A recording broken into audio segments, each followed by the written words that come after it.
আসসালামু আলাইকুম, সবাইকে শুভেচ্ছা জানাচ্ছি। মাসুম মাহবুব, সন্দ্বীপ, চট্টগ্রাম, সন্তোষপুর থেকে। জয় বাংলার লোক নাকি আপনি? জয় বাংলা জানিয়েছেন। সালাম ও দাওয়াত রইল, সন্দ্বীপে অবশ্যই আসবেন।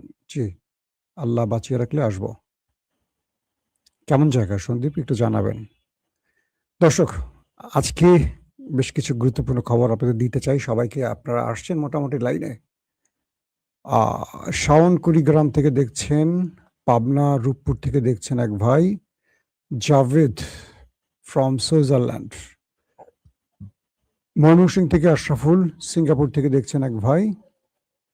নামটা লিখবেন, আপনাদের ইউটিউব নামটা একটু পেঁচানো থাকে, বড় থাকে। আব্দুল কাদের ধামরাই থেকে দেখছেন, সৌদি আরব থেকে দেখছেন কে, মিনহাজ। ওকে দর্শক, আমি আজকে ভেবেছিলাম যে সংবাদটা একটু পরে আসবো বা একটু আগে আসবো, কিন্তু এই সময়টা হঠাৎ করে আসছে। কিছু গুরুত্বপূর্ণ খবর আছে। মার্কিন যুক্তরাষ্ট্রের একটি ড্রোন হরমুজে গিয়েছিল গোয়েন্দা নজরদারি করতে, ইরানের অবস্থা জানার জন্য। কিন্তু দুঃখজনক হলো সত্য, ড্রোনটি আর ফেরত যায়নি। কি হয়েছে ড্রোনটার ভাগ্যে? পাশাপাশি ইরান রিভার্স ইঞ্জিনিয়ারিং এর মাধ্যমে আমেরিকাকে টাসকি লাগিয়ে দিচ্ছে। মানে পুরো আমেরিকাকে এমন একটা বড় রকম ফাঁদে ফেলছে ইরান তার নতুন রিভার্স ইঞ্জিনিয়ারিং এ, যেটা আমেরিকা নিজেই হতবাক। আর সবচেয়ে বড় খবরটি হলো, আমেরিকা ইরানকে নিয়ে যে নতুন অ্যাডভেঞ্চারে যাচ্ছে, এটা নিয়ে নানান রকম প্রতিক্রিয়া আসছে। শেষ পর্যন্ত আমেরিকাকে বড় যুদ্ধে যাচ্ছে। চলুন আমি খবরগুলো আপনাদের একটা একটা করে দেবার চেষ্টা করছি। সবাই শুনতে পারছেন একদম ক্লিয়ার, তাই তো? মার্কিন যুক্তরাষ্ট্রের একটি ড্রোন হরমুজে এসছে, আসার পর ড্রোনটি আর ফেরত যায়নি। হরমুজে এইটি বেশ কিছু সময় অপেক্ষা করে ইরানের পুরো গতিবিধি লক্ষ্য করেছে, নোট করেছে বা ভিডিও ধারণ করেছে। এরপর ইরান সেটাকে সাসপেক্ট করেছে, শুট করে ফেলে দিয়েছে। বলা হচ্ছে ইরানের জলরাশিতে ঢোকার পর এটি আর তার গন্তব্য খুঁজে পায়নি, কারণ ইরান হয় এটাকে ধ্বংস করেছে অথবা তার দখলে নিয়ে গেছে। প্রশ্ন হলো, মার্কিন যুক্তরাষ্ট্রের ড্রোন ইরান কিভাবে ক্যাপচার করলো? ইরানের কাছে এমন কি প্রযুক্তি আসলো যে প্রযুক্তিগুলো ইরান এখন আমেরিকাকে একটার পর একটা সারপ্রাইজ হিসেবে ব্যবহার করছে?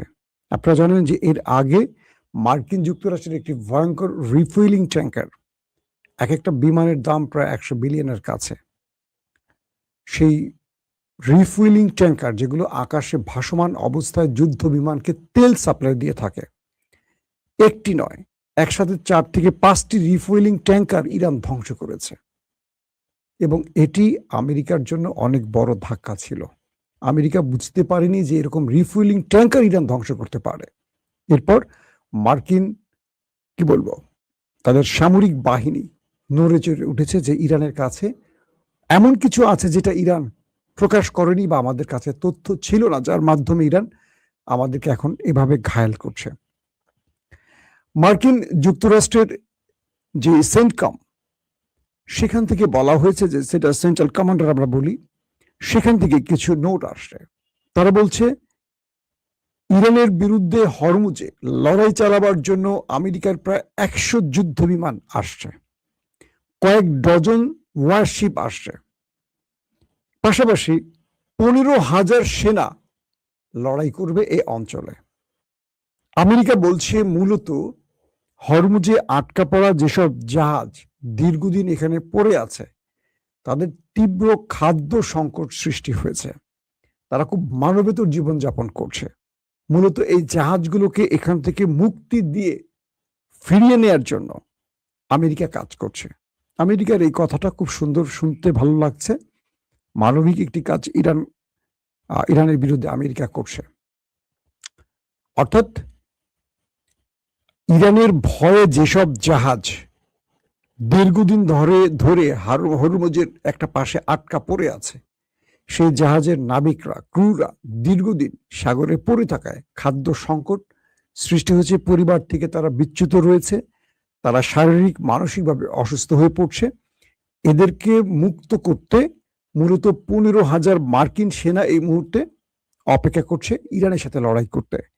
100 যুদ্ধ হেলিকপ্টার বা 100 যুদ্ধ বিমান বা বিমান যেটাকে আমরা বলি আছে, কয়েক ডজন ওয়ারশিপ আছে, আছে ডিস্ট্রয়ার। প্রশ্ন হলো, ইরান হরমুজ প্রণালী তো বন্ধ করেনি, বলছে টোল দিয়ে সবাই চলে যাও। কিন্তু হরমুজ প্রণালীর সামনে ব্লকেট তৈরি করেছে কারা? মার্কিন নেভাল, মার্কিন নেভি মূলত ইরানের সামনে ব্লকেট তৈরি করেছে।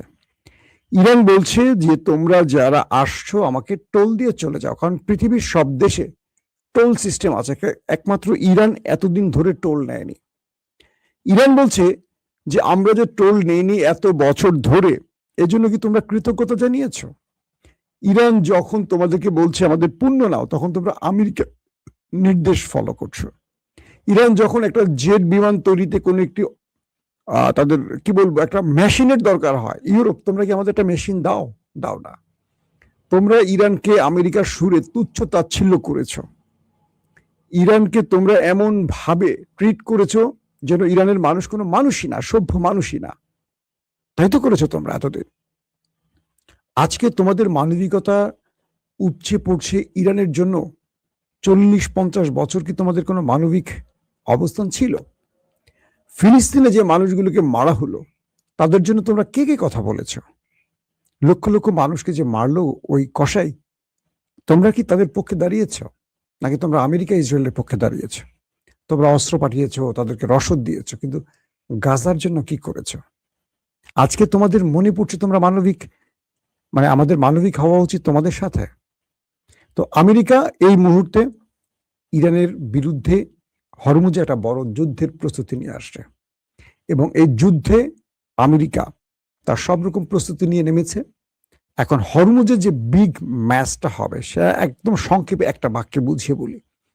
যদি হরমুজ থেকে মার্কিন নেভি এই জাহাজগুলোকে মুক্ত করে নিয়ে যায়, হরমুজ আমেরিকার দখলে চলে যাবে। আমেরিকার জয় হবে, ইরানের পরাজয় হবে। গেমটা কিন্তু সব এক জায়গায় আটকে গেছে। এখন ট্রাইব্রেকার 90 মিনিট খেলা হয়ে গেছে আর্জেন্টিনা এবং ব্রাজিলের।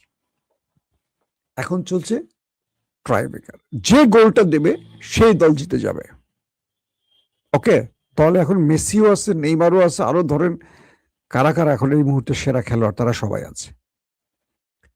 ডোনাল্ড ট্রাম্প 90 মিনিটে ব্যর্থ হয়েছে, কিন্তু যেহেতু বিশ্বের ওয়ার্ল্ড অর্ডার আমেরিকার হাতে, ইরান যতগুলো গোল দিয়েছে বৈধ গোলগুলোকে তারা অবৈধ করে দিয়েছে। আমেরিকা গোল দিতে পারেনি, কিন্তু ইরান গোলগুলো দিয়েছে। ধরেন ইরান 3-4টা গোল দিয়েছে, কিন্তু রেফারি বলছে এগুলো অফসাইড হয়েছে।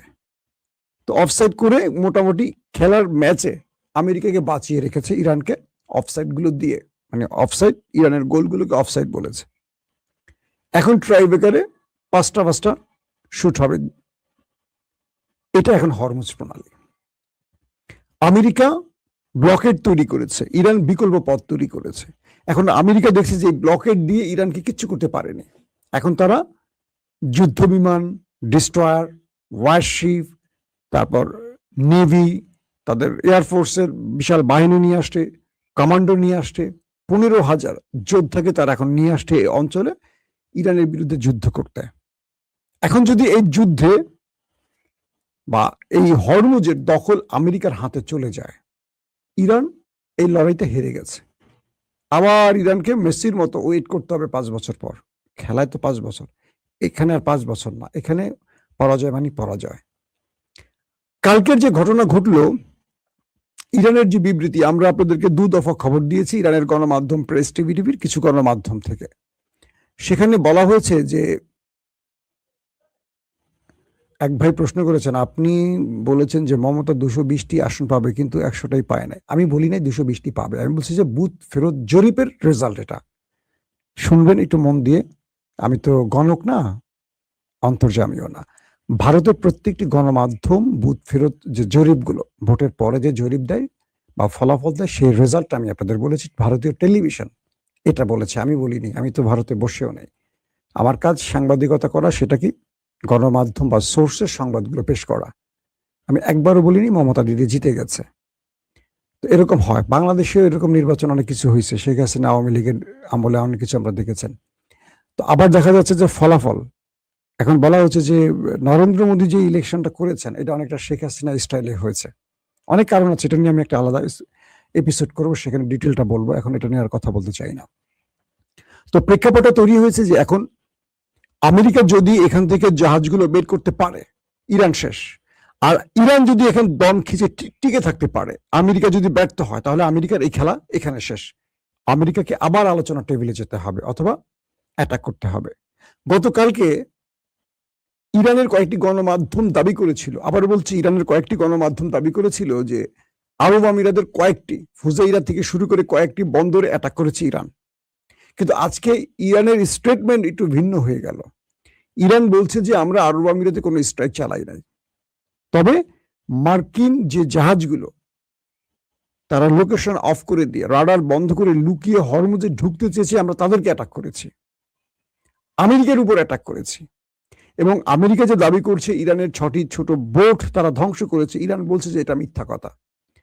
প্রাইভেট, এগুলো ইরানের কোনো সামরিক বাহিনীর না, প্রাইভেট বা ব্যক্তিগত ছোট কিছু বোটকে আমেরিকা টার্গেট করেছে, এগুলো ইরানের সশস্ত্র বাহিনীর না বা ইরানের নেভির নয়। এটা আমেরিকা মিথ্যা বলেছে, ইরান বলছে। ইরান বলছে যে আমরা আমেরিকার ডিস্ট্রয়ারে অ্যাটাক করেছি, যুদ্ধ জাহাজে অ্যাটাক করেছি, এটা সত্য কথা, কিন্তু আরব আমিরাতে আমরা কোনো অ্যাটাক করিনি। তারা বলছে এই অ্যাটাকটা ফলস ফ্ল্যাগ হিসেবে আমেরিকা করেছে, আমেরিকার সেনারা করেছে। আমেরিকার সেনাদের মধ্যে যারা ইসরায়েল অংশটা আছে, অর্থাৎ যারা ইসরায়েলের পক্ষ অনুসরণ করে, তারা হয়তো কোনো ফলস ফ্ল্যাগ অপারেশন করেছে, অর্থাৎ ইরানের হয়ে তারা আরব আমিরাতে অ্যাটাক করবে এবং এটা প্রতিক্রিয়া ইসরায়েল আমেরিকার যুদ্ধে চলে আসবে। আমেরিকা প্রথম বলেছে ইরান তাদের কোনো ওয়ারশিপে অ্যাটাক করেনি, কালকের খবর। আজকে আমেরিকার স্টেটমেন্ট পরিবর্তন যে হ্যাঁ, ইরান আমাদের ওয়ারশিপে এবং বাণিজ্যিক এবং আমাদের কি বলবো সামরিক কার্গোতে হিট করেছে। তার মানে মার্কিন যুক্তরাষ্ট্র সকলে একটা রাত একটা বললো, সকলে একটা আরেকটা বললো। ইরান বলছে, প্রথম ইরানের গণমাধ্যম, যে সন্দেহভাজন কিছু কারণে আরব আমিরাতকে টার্গেট করা হয়েছে। এটা হলো ইরানের গণমাধ্যম, বাট রাষ্ট্রীয় পক্ষ বলেনি কিছু। আজকে ইরানের রাষ্ট্রীয় পক্ষ বলছে যে তারা আরব আমিরাতে হিট করেনি, এটি আমেরিকা করেছে। এই অঞ্চলে একটা যুদ্ধ ছড়াবার জন্য ফলস ফ্ল্যাগ অপারেশন হিসেবে এটি আমেরিকা করেছে, আমেরিকার সেনারা করে থাকতে পারে।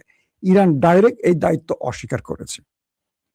এবং আরব আমিরাত বলছে যে ইরানের বিরুদ্ধে তারা এখন বড় অপারেশনে যাবে। তারা বলছে যারা ইরানে হামলা করেছে তাদেরকে উচিত জবাব দেওয়ার জন্য আরব আমিরাত রাষ্ট্র হিসেবে সবচেয়ে বড় প্রতিক্রিয়া দেখাবে, যদিও এখনো আরব আমিরাত কোনো ব্যবস্থা নেয়নি।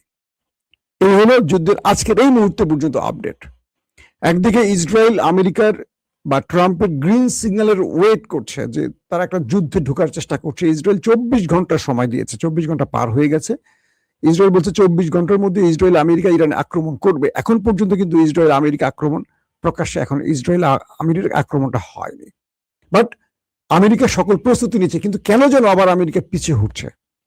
কালকে থেকে এখন পর্যন্ত যে আপডেট, সেখানে আমেরিকা যে কোনো সময় অ্যাটাক করবে সিদ্ধান্ত হয়ে গেছে। সেন্টকম পুরোপুরি প্রস্তুত অ্যাটাকের জন্য, কিন্তু রহস্যজনক কারণে আমেরিকা ইরানকে ভয় হোক বা যে কোনো কারণে হোক আবার কিছুটা পেছনে ব্যাকফুটে আসছে। তার মানে কি ব্যাকফুটে এসে বড় আক্রমণের প্রস্তুতি, নাকি ভয় কেটে পড়ার বা আলোচনার টেবিলে বসার? ট্রাম্প তো বুঝতে পারছে যে এই যুদ্ধটা শুরু হলে শেষ হবে না। তো যুদ্ধটা করবেন নাকি আবারও আলোচনার মাধ্যমে মধ্যস্থতা করবেন, সেটা হয়তো আমরা আজকে রাতের মধ্যে কিছুটা টের পাবো।